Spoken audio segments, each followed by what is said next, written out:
Hello, I am Erin Lee, and for my book talk, I will be discussing the book Rainbow Fish, The Dangerous Deep. I chose this book for a first grade class because of its bright, colorful illustrations, rich language, and the meaningful lesson the author is conveying to our young audience. It is based on the best-selling book The Rainbow Fish by Marcus Pfister. Rainbow Fish and his friends should have known better than to leave the safety of their schoolyard in the coral reef, but old Nemo's epic tales of the sea have sparked their curiosity. At recess, the young fish decide to explore new waters. Will they swim out too far before they understand why little fish are told to never swim into the dangerous deep? Before we begin reading, ask yourself this question. What do you think is so dangerous about the dangerous deep sea? Rainbow Fish, The Dangerous Deep.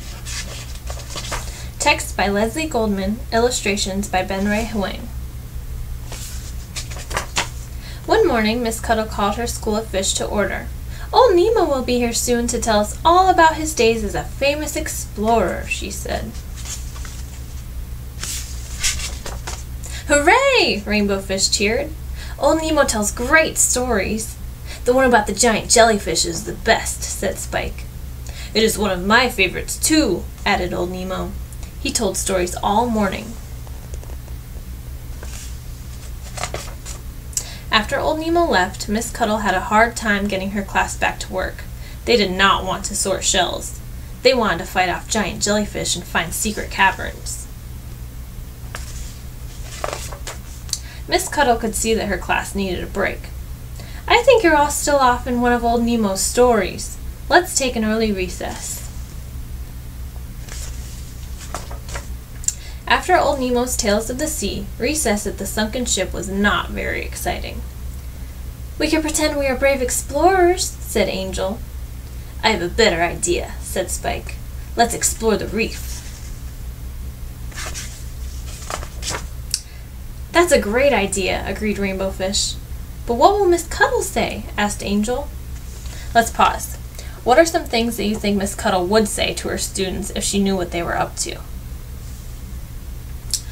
"We'll be back before she even knows that we're gone," said Spike. "Come on, follow me."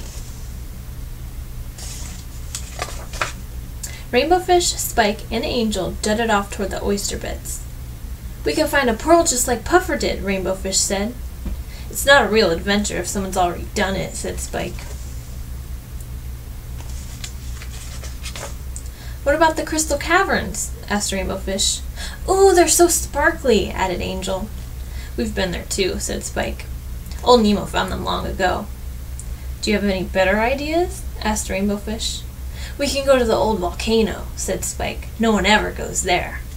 Off they went. Spike stopped at the edge of the volcano. "I dare you to take a closer look." "But we're not allowed to," said Rainbow Fish. "Don't be such a scaredy catfish," said Spike.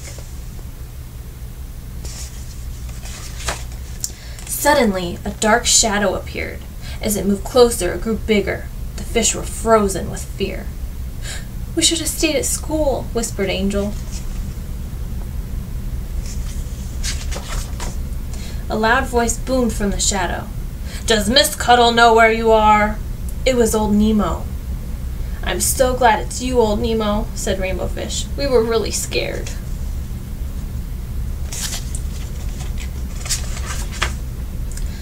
"There is much to be afraid of in the deep," said old Nemo. "You young fish are very lucky. The ocean deep is no place for you." "We want to be brave explorers," they said all at once. "Many young fish dream about the adventures that await them in the deep," said old Nemo. "School is adventure enough for young fish," said old Nemo. "You still have much to learn before you will be ready to explore the great beyond." And with that, old Nemo led them back to Miss Cuttle's school. Rainbow Fish, Spike, and Angel told Miss Cuttle they were sorry for swimming off by themselves. They promised never to do it again. "I'm just glad you're all back safe and sound," she replied. Old Nemo was right. School was the only adventure they needed. Now that we know the fish students are safe in class, what do you think they learned from their experience in the dangerous deep? The reason I chose Rainbow Fish, the Dangerous Deep to read for first grade students is because it is related to the much-loved book, The Rainbow Fish, originally written by Marcus Pfister. Throughout the story, there are instances where, our students can really be pulled into our story. There's drama, there's suspense, there's the fear of, being in trouble from your teacher, so it's something that our students can really relate to. For example, when the fish decide to go off to the cavern, I can visualize our students saying, "Don't do that, you're going to get in trouble," and really, being dramatic and critiquing and trying to control the story. Another reason I chose this book is because of the illustrations. They're so bright, vibrant, and colorful, and our expressions, our students can tell these fish are, they're scared because of their facial expressions. And that's a very important aspect of literature for young students because it helps them visualize and become part of the story. It's also very important for students to be able to relate to a piece of literature.